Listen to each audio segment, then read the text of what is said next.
sewing friends!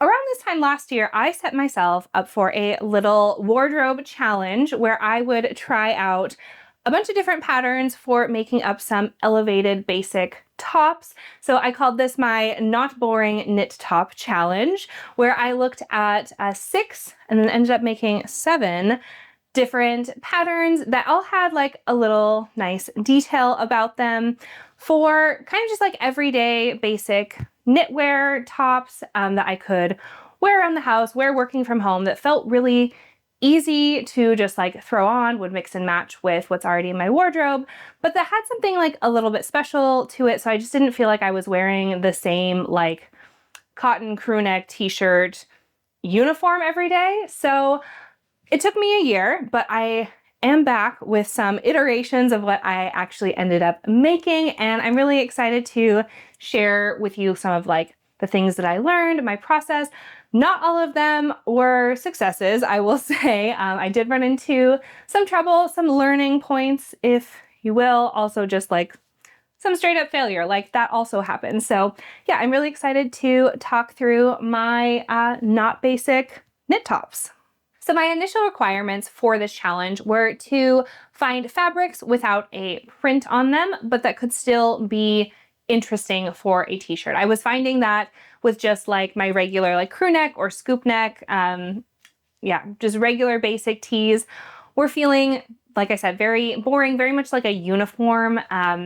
Again, I was kind of stuck between having really nice, cute, fancy things, or things that felt fancy rather, in my wardrobe that I wasn't really reaching for on the day-to-day. If I was going out, like, yes, I would, but I work from home, so I really needed some more casual pieces that still could feel like I was dressing up, that I was being intentional with my outfits every day. And I was really stuck between having like too casual or things that felt too fancy. So my idea was to make up some t-shirts that had little fun details to them that could still be really easy to throw on, to mix and match with other items in my wardrobe. But yeah, had something a little bit special. So my requirements for one were that my fabric would be like either a solid color or just no prints. I know that I don't really wear prints very much on top, especially not in jersey fabrics. So that was number one. Number two, again, like some kind of special detail about the pattern or texture in the fabric, something like that. Some little detail that would set it apart. And then thirdly, it needed to be fairly form-fitting. It needed to be layerable. So I need to be able to like throw on a sweater or a cardigan. So as much as I love like a big flowy statement sleeve, that was kind of pretty much nixed. I wanted nice long sleeves to keep me cozy, keep me warm, but also have it be like fairly fitted so that I could toss on like a sweater or a cardigan or even like a jumper or a pinafore over the top. So starting with what I am wearing, it is hot off the machine, and it is the Pattern Scout Brigit t-shirt. Now I've made this before, but my other like fall winter version was a bit too big, and I wanted to fix the shoulder fit here. So I know now that I definitely like to do both a narrow and a sloping shoulder adjustment. So I find that like a lot of patterns are too long for me here on the front arm side. And so I get a lot of like a little bunching here, a little bunching there. And I like to bring that in a little bit. Now, for all these other ones, it's a very easy couple adjustments to do. This one, however, was a bit more complicated because the back piece is all of this. There is no top of the shoulder seam like you have on most shirts. So yeah, this is all one piece. The back extends into like almost these like shoulder straps, which are then sandwiched in between the bodice and the bodice lining to give this nice, clean, very like 90s-esque square neck. So it's a really fun construction. I really enjoy anything where like I have to sew something like sandwiched in and then you pull it out. Like a burrito method is so fun to me, and this is kind of like in that realm a little bit. So by making that adjustment, like shortening them and then changing the angle of the shoulder was a little tricky, but I think it turned out pretty well. So I'm really happy with that. Now, this fabric is different than any knit fabric I have worked with before. the content was 91% viscose, 9% elastane, but it's like it's very much thicker than like a regular viscose jersey, which I am like definitely used to. It almost feels like an interlock or like a double knit. It's very slinky, it's very, very heavy, and with the lining, half lining pieces in the front and the back, it is really, really cozy. So I'm very happy with this one. I'm curious how it's going to wash and wear compared to other viscose jerseys or viscose knits. So when I have a chance, I will report back on that, because yeah, it was a new fiber mix to me and definitely like a different kind of feel for a viscose knit fabric. So next up is the Seamwork Goldie, and I absolutely love how this project turned out. So much so that I actually made a second one. So this has a little puff sleeve. It's very similar to the Tilly and the Buttons Agnes, but as a Seamwork member, I had this one for free. So I got this one and I really, really like it. I made a couple changes to the neckline. So first off, somewhere I remembered like needing to raise the neckline of Seamwork patterns. I've made a couple of them, and all of their like scoop neck or V-necks end up really, really low, at least in the curvy range. And so I remembered that and preemptively added, I think about an inch, or maybe an inch and a half, just to like the top here and smooth that curve out. And I'm really happy with where it sits. It's definitely like a true scoop neck on me, but any lower and I don't think I would reach for it. So I feel good about the amount of coverage. The other thing that I did to change the neckline was, if you look at the line drawing, it's like a sweetheart that is made from taking the scoop neck and adding some ruching here to pull it into that, yeah, really, really, really cute, really nice sweetheart shape. I just was finding I didn't really like it on me, and that the like little ruching on the shoulder was enough to set it apart, but also like keep that balance of having me still reach for it often. The only other thing I want to say about the pattern is that the sleeves come out pretty short. I feel like I don't have particularly long arms, but the forearm is like quite tight right here and also like a little bit shorter than I would have wanted. So on my second version, I did try to change that, and I won't try it on for you, but just know that I failed that, and they're still tight and they're still a little bit short. So if I were to make it a third time, I would really add quite a bit to that forearm area, both in length and in width. So this one was in a bamboo Ecovero Viscose Jersey. It's a mouthful.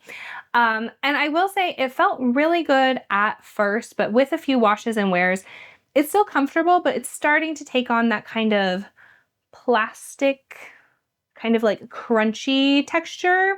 So now I hang it when it comes out of the wash, and then when it's like 90% dry, I actually toss it in the tumble dryer to kind of soften it up and like release that kind of like crunchy feeling. So I mentioned in my plans video, I don't typically sew with just viscose jersey because I find that it like that texture can kind of like bother me a little bit. This one, being Ecovero and being straight bamboo, is a little bit softer than that, but I do find that I still need to like, yeah, de-crunch it a little bit after washing. This one is in a bamboo cotton mix. So I think this one is like 65% either viscose or bamboo, and then some cotton content as well as elastane. This one I have found is pretty pilly. This one I got from a different supplier than these two, which are also around 65. I think it's 68% bamboo, 28% cotton, 4% elastane. I sew with this jersey so much that I like know the content off the top of my head. These ones stay really, really nice. This one, yeah, again, is a little bit pilly. I do love this like dusty grape color. I think it is very, very cute.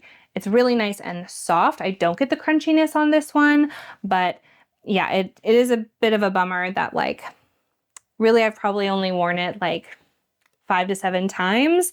and it is like a little bit fluffy. So I feel like the fabric on both of these left a little bit to be desired, but I'm still pretty happy with the pattern and the little changes that I made to it. It's a very nice, yeah, like elevated basic with this little puff sleeve. So I still consider it a win. So this top is really a lesson in planning things all the way through and really trying to see the end result before starting, because elementally, I love this color. I love the pattern, I love the fabric, but somehow like all together, it just doesn't quite work for me. I think specifically the color and the cut of the pattern, somewhere it's like, it's just not quite aligned for me. I have made the Iris tee from Forget Me Not Patterns a bunch of times. I had one in this same like sleeve style with the little pleat and the 3/4 length. I wore it to death. Like I wore it so much. And then I've had a another t-shirt in this exact fabric, in this exact color, that I also wore to death. So 3 elements that I love. And I think I just thought like if I put, you know, if I was checking down the list of like, I like the fabric, I like the color, I like the pattern, that I would end up with a top I really love, but somehow it just is like kind of a bit of a miss for me. It's not to say that I will never wear it. I mean, it's fine as a base or a layering piece, but it's one that I find myself like kind of needing to make myself wear sometimes instead of being like drawn to it and really like reaching for it. So a lesson learned. Yeah, again, I still love the pattern. The fabric is great. I do think it's a great color on me, but just somewhere the pieces didn't quite line up on this one. So by contrast, this is easily my favorite top of the whole bunch. And where this one, yeah, I just kind of checked off like, oh, I like this, I like that. I'm sure it will come together in the end. This one, I started from the final project and kind of worked backwards to find the right fabric, to find the right pattern. Didn't end up finding the pattern I wanted, so ended up like hacking a couple of elements together. And I think because of that intentionality, I have ended up with something I really love. So it's actually the same fabric. Yeah, that bamboo cotton jersey mix, super cozy. This one like washes and wears really well. I think I've talked all of that to death. So it's the exact same fabric. I love the drape on it, but this one in like the Bordeaux color, also definitely one of like my favorite colors. And for the pattern, I used this yoke piece and the bodice of the Forget Me Not Sylvie, but I wanted something long sleeved. I don't like the flutter sleeve version that comes with the pattern. And then, yeah, obviously sleeveless was not going to help me very much in the winter. So I ended up borrowing the sleeve from the Helen's Closet Dawson top, which is like my go-to. You'll see a few over there as my go-to regular standard t-shirt pattern. And yeah, so I just kind of traced off the shoulder shape from the Sylvie and then like adapted the Dawson sleeve to it. And I really love it. Yeah, the cowl neck I think is so pretty. I really like the construction. Again, it's got like a little burrito method in there of where you sandwich the back yoke to the front yoke, and then you're left with this, try not to touch the microphone, this really nice like waterfall cowl neck. The other pattern that has this detail that I want to try out is another Forget Me Not one, and it's the Clementine, which has been recently updated both like in size range but also fit. So I really want to try the cowl neck on that one too, because I do find that I really like it. It feels dressy, but also again like just so easy to throw on. It feels really elevated but not fancy. So yeah, this is my favorite of the bunch, my little Sylvie Dawson hack. So this is another one that I really liked in theory, and then the execution of it just didn't quite pan out. I feel like it's not a full failure, but a bit of a flop, and it might be fixable, but honestly, I'm still like mad about it. So I don't know if I'm definitely not getting around to fixing it anytime soon, but this one I am kind of gonna blame like the fit of the pattern not being a good fit for me. So I tested this pattern last year, and the feedback that I and many other testers gave was that the V-neck of, this is the True Bias Bryn, by the way.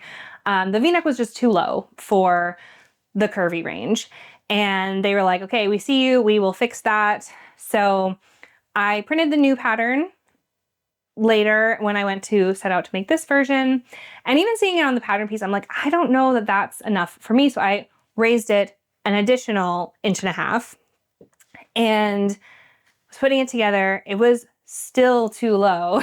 And so then I just tried to like place a button higher up, but with the V-neck and the way the neckband is stretched in, it just makes it like really awkward looking right here. I just don't think it sits very well. And I love this fabric. It's a really nice little rib knit. I love the matching buttons. I feel like this is such a great combination of like color, fabric, texture, detail. It should all work together, but it just doesn't, because this is like pulling in such an awkward way. Or I could take all the buttons off again, reposition them with it being a bit lower, but then it will still just be too low, not just like for my comfort level of like what I am showing, but when the V-neck like sits too low and like the bust projection really like takes that V out here. If it could sit like close to my body, I would be fine with the depth of it. But because it sits like over my bust, like out here, it just means anyone above me, if I'm sitting or leaning, or just someone who happens to be taller than me, has a full view of my chest, yes, but like also my bra and just like all the way down. And that's not what I'm going for. So I feel like this is a miss. And I think that this is an area where like it should be drafted differently, like in the high bust for the curvier sizes. And I know True Bias took our feedback into account. I just don't think they took it far enough. I don't think they fixed it enough. Because I know I'm not the only one with this situation. So I am pretty bummed about that. Yeah, again, I love the color. I love these buttons, but I think this one is a bit of a flop. This next one, I didn't even finish. I'm not trying it on. Yeah, there's a couple things about this one that if it had been any one issue, I would have at least like finished it so I could pass it on to someone else. But the combination just made me realize it is not worth like my time and energy. I went through like a whole cycle of feelings about that and like waste and consumption, but ultimately like came to the conclusion that we are learning and that means some straight up failure sometimes. And it does mean like an investment that I made is not going to come back to me. It does mean making actual waste and having to throw things away sometimes. So this was meant to be the Seamwork Orlando. I've seen this pattern hacked into like a cardigan or cardigan type shirt, like a little Henley situation. Lots of times I read Seamwork's tutorial, a couple of bloggers' tutorials. True Bias actually had a blog post on how to turn the Bryn, this one here, into like a crew neck cardigan. So I feel like there's lots of resources out there on how to do it. And it still like didn't come together for me. So what I didn't like and what I've not been able to find an alternative for is how the neckband and the placket come together. So I feel like with all the methods I've seen, you still end up with this ugly little lip right here. And I thought about ways of like folding it in and stitching under, like turning out the corner, doing it kind of like inside out backwards.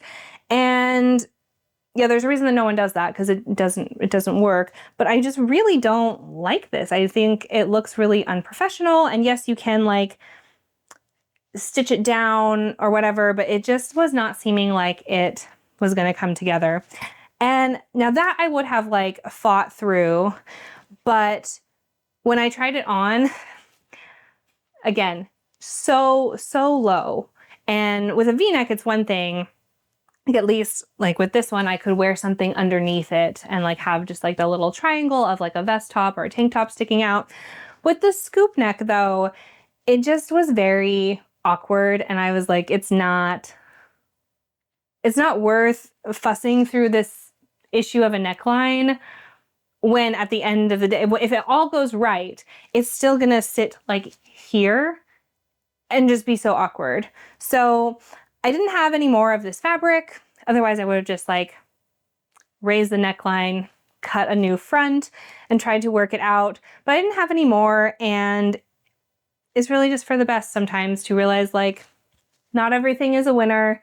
Sometimes you full on fail and don't have to break your back to try to fix everything. And I do want to be like a conscious consumer. I don't want to just like write things off as like plowing through them and then like, oh, I can just buy more. I can just buy more. Like, I don't want that. I want to be thoughtful about my learning process. But the learning process also includes failure and creating waste. So maybe I could possibly try to turn this into like something for my kiddo. There might be enough fabric to get her like a little t-shirt out of this, but also like sometimes I think it's just better to let go. Okay, so we're gonna just ignore that I have to like hold the mic now. I feel very silly with this like tiny little microphone. But there's no place to put it.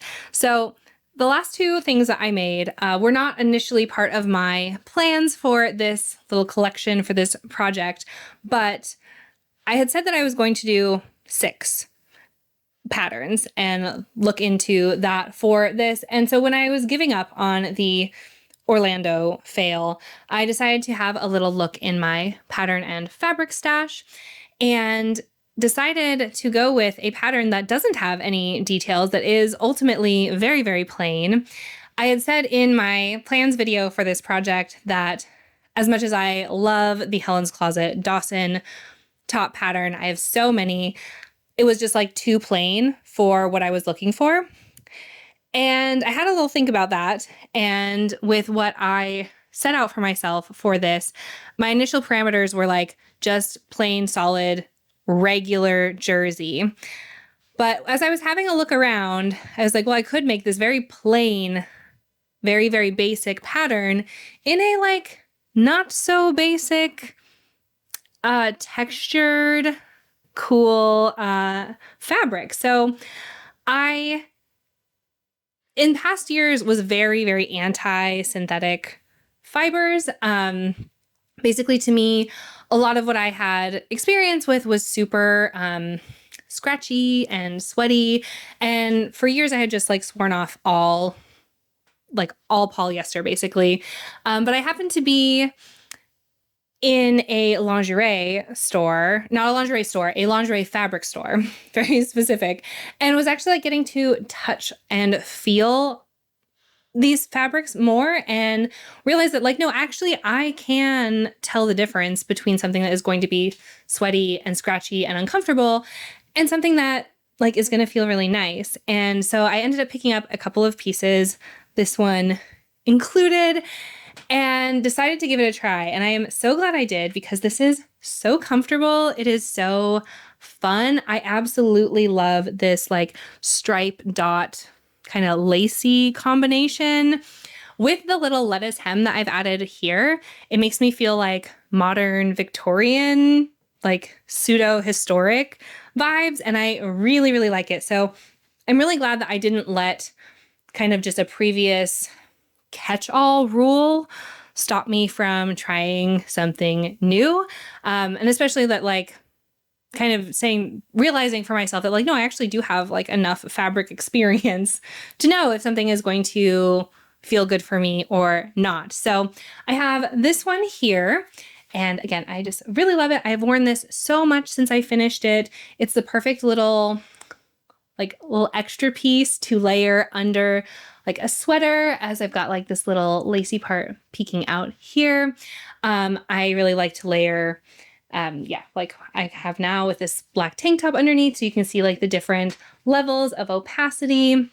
I think it is really fun to play with the contrast that you get with a sheer fabric. And it's just, yeah, most sheer fabrics are in fact synthetics, but there are synthetics that are good, that are not sweaty and scratchy and horrible. And yeah, my plan is to take care of this piece for a long time and make that aspect, like sustainability wise, work for me as well. So I have this one here, and then also have this one. So I should say both of these are high nylon content, which makes me wonder if what I really don't like is polyester, but I think even within polyester, there's a lot of variation. But both of these are really comfortable, really feel very nice on the skin, not sweaty. And both of them happen to have a high nylon / polyamide content rather than polyester. So maybe that's part of the mix. I'm still figuring that out. But yeah, they're both little Dawson tops. And for both of them, I didn't want on the neckline to have double layered of the sheer. I didn't want to mess with like the single layer opacity that I have going on here by doubling it up for the neckband. So what I did instead was actually cut the mock neck piece in half. So instead of folding it over and possibly having the stripes misalign, which was really a big factor in my decision, I cut it in half, and then I tried out a new setting on my overlocker, which I'm not really one to do. I usually just like leave everything as it is. But yeah, went out on a limb, did some testing, and ended up doing this really cute little lettuce hem that actually like stretches the fabric as you're sending it through and creates this little rolled seam that then looks like kind of lacy, kind of, yeah, a little bit like the edge of lettuce, the lettuce hem. And I am really happy with both of these pieces. I'm really excited to play around even more as the weather like warms up a little bit with just wearing this and then maybe like a tank dress over it. I really like that look. Yeah, I think there's a lot of really cool possibilities with both of these pieces. So they're a different kind of basic, I feel, than these guys, but definitely have a really good place in my wardrobe. So it's been fun to return to those plans that I set out a year ago and to see like what I've come up with, like to see the other side of those sewing plans now a year later. I'm gonna like cap it off here, but also say that like I think the experiment will continue, because not only do I really like the collection that I have made so far, yes, some of the pieces were flops. And I had a big fail in there, but I have learned so much, not just through like the individual sewing projects and the end pieces that I have added to my wardrobe, but like I think my like wardrobe philosophy is kind of changing. Wardrobe philosophy sounds extremely pretentious, doesn't it? But like I think for a long time I was working through the framework of like you have your basics, your kind of supporting characters, and then you have your statement pieces in your wardrobe. And I was really finding that like that framework was not working for me, that like you mix and match the statement pieces and the basics to create like a balanced outfit. And for working from home, that structure was not working for me at all. And looking over the last year, one of my priorities has really been to put more creativity into getting dressed and into like actual outfits, rather than putting all of my creativity into the making process of individual pieces, but actually like wearing them creatively, yeah. And I've been getting so much joy out of pushing myself to come up with new outfits and to present the things that I've made, that I've poured all that effort into, presenting them in new, different, fun ways. That has given me like so much creative joy this year. And I've really found that, again, that like you have your statements and your basics, you mix them together, that's what makes a good outfit. That structure does not work for me. This structure really works for me. Everything I have identified in my wardrobe that I love is similar to this, where it's a t-shirt, it's a pair of trousers, but there's one thing that's special about it. It's either in a fun fabric, or it has a cool texture, it has a little detail, the buttons, the zippers, whatever else is there gives it something special. And so to have like each piece be a little bit special and then putting them together has given me like so much, like creative joy and fueling, and so much more so than trying to make like this prescriptive idea of what a wardrobe should look like work for me. So this is not the end. I will probably not, I'm going to take a little break from prioritizing knit tops specifically, but the idea of like having an easy to wear, maybe basic item, but then has like a little detail, something cool about it, is definitely something I will take with me into my making process moving forward. So capping it off here with this little collection, but I definitely love to hear from you about tops specifically, but also about like other little details that you love on certain patterns or types of fabric that you feel like instantly kind of take something from boring to fun and cool while still remaining like easy and chill to wear. I would love to hear from you. And really, I just love to hear from you about whatever you're working on. It has been quite a while. I kind of skipped the like life update part of this, but we'll just have to get to that another time because I've been talking forever. So whatever you're working on, wherever you're at with your making process, I would love to hear where you're at, how you're relating to creativity in general, because I feel like that is such a, that's such a like cool subject that really like sparks so much for me beyond just like the practicalities of sewing, which I also love, of course. So that is all for me today, but I would love to hear more about what you're making, what's going on in your life. You can either drop me a comment below. You can go reach out to me on Instagram. Yeah, would love to catch up. And yeah, until next time, I'm going to stop talking. But until next time, happy making. See you guys later. Bye.